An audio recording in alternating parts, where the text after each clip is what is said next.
બોલ બોલ. હમણાં કઈ નવાજ્યું નહીં કે? નવી આવતી નહીં અને જૂની જાતી નહીં. ઈ હાસુ તારું બધાયને એમને એમ જ હોય.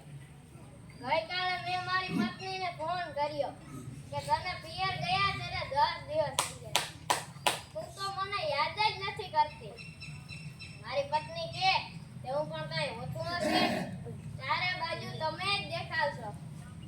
તુવેરની દાળમાં, ચોખાના દાણામાં, ઘઉંના લોટમાં. સાલું મને તો આંચકો લાગ્યો. હું શું કે ધનેર. એ હા ભાઈ, આ કાગડા બધે કાળા જ હોય. એ તારી વાત એકદમ સાચી હો. તેવી બીજી એક વાત કહું. હું મારા હારાના ઘરે ગયો. સાસુ માએ 8 દિવસ સુધી પાલકની ભાજી ખવડાવી.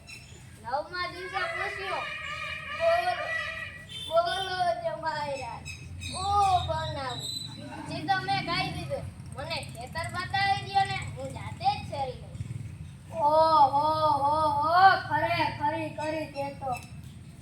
હું હમણાં મારી પત્ની સાથે શાક માર્કેટમાં ગયો.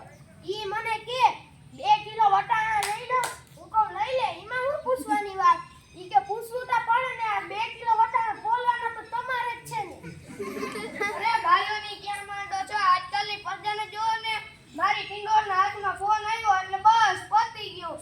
આપણી સાથે વાત કરતા હોય, કોકનો ફોન આવે એટલે હાલવા જ માંડે. એટલે આપણે કઈ ખેતરના ઉભેલા સાડિયા છીએ? એને મન તો આપણે એવા જોઈએ ને. ફોન હાથમાં આવ્યો એટલે દુનિયા કરલો મુઠ્ઠી મે. ધીરુભાઈ અંબાણી જોઈ લો ની. એમાં આ જીઓ આવ્યો છે ત્યારથી છોકરા આપણો જીવ લઈ ગયા છે. એનું નામ જીઓ નહીં પણ મરો રાખ્યું. મોબાઈલ આવ્યો એટલે બેટરી ગઈ. મોબાઈલ આવ્યો એટલે ટપાલ ગઈ. મોબાઈલ આવ્યો એટલે કોમ્પ્યુટર ગયું. મોબાઈલ આવ્યો એટલે કેમેરો ગયો. મોબાઈલ આવ્યો એટલે ઘડિયાળ ગઈ. મોબાઈલ આવ્યો એટલે નિરાશ ગઈ. અને એમાંય જો આપણો મોબાઈલ આપણી ઘરવાળીના હાથમાં આવ્યો તો આપણે ગયા.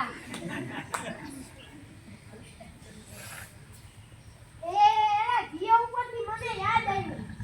ખબર છે તમને કોઈને આઈટીયુથી પછી પૈસા આલતા તો કોણે બંધ કરાવ્યા? નથી ખબર ને? સરકારે બંધ કરાવ્યા, બીજું કોણ બંધ કરાવે?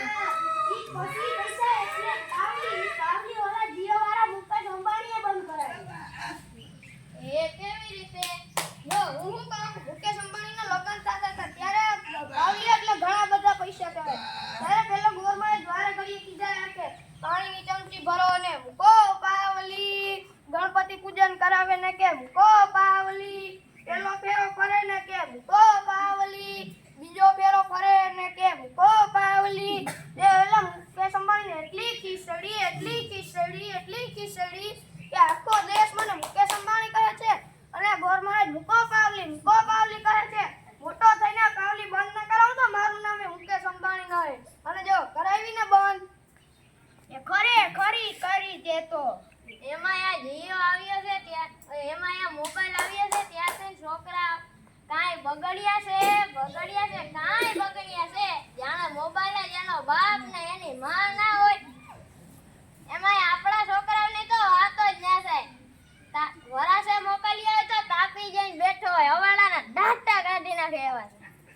કાલે મેં ઓલા પહેલાને કીધું તારો છોકરો પાણાના ઘા કરે હે, કોકને લાગી જાય. તો ઓલો પહેલો મને કહે કે ઈ મારો છોકરો નહીં, ઈ તો મારો ભાણિયો હે. મારો છોકરો તો તારા બૂટમાં પાણી ભરે.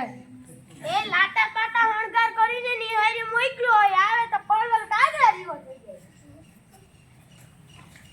સાહેબે મારા ટીનિયાને પૂછ્યું 15 ફળના નામ બોલ. ટીનિયો કે 1 સફરજન, બીજું 1 ચીકુ, ત્રીજું 1 પપૈયું અને 1 ડઝન કેળા. થઈ ગયા ને 15. લ્યો કરો વાત. એ આ છોકરાની વાત મૂકો તડકે, આપણી જ વાત કરો ને. કે છોકરા જન્મે ત્યારે તેની માં કહે તેનું નાક મારા જેવું છે, તેનો બાપ કહે તેના બંને કાન મારા જેવા છે, તેનો કાકો કહે વાળ મારા જેવા છે અને તેનો મામો કહે હાસ્ય મારા જેવું છે.